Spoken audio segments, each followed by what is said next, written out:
Hi all, we're going to be doing the mime ladder step by step. So there's a few things you need to remember is first of all, you got to make sure that your hands are equidistant. Second of all, you're going to have to make sure that you have a rung and you don't squish it like that. You know what I mean? Okay, and then the other thing is we're going to have to coordinate with our legs, but let's get busy with the arms first and then we'll go into legs. All right, so here's the ladder. You're going to put one hand on the rung. And I usually measure it next to my nose. That way I can kind of keep it always together. Then I'm going to put the other hand just above my head. When I move it down, notice that my hands stay equidistant. When this hand gets to right about the nose, I quit. Okay, everything stops. Let go, hold, pull down. Let go, hold, pull down. Let go, hold, pull down. Try it. Let go, hold, pull down.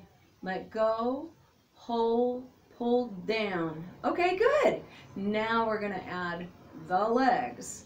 All we're going to do is switch them.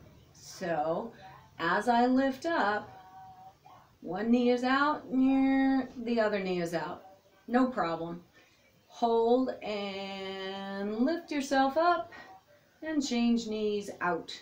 And lift and change and lift and change and lift and change. Now be sure that you don't just go like that. Do you see what happened there? All I did was break off my rung and put another one right there. You gotta be sure to let go.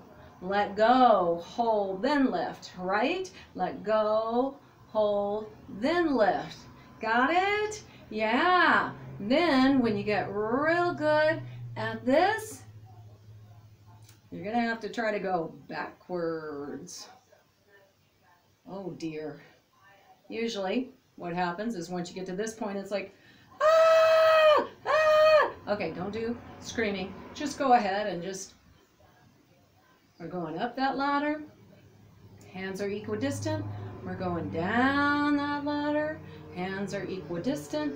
The legs are just switching from bent knee to bent knee, like we're plowing along. Okay, so that is it with the mime ladder. Go practice, have fun.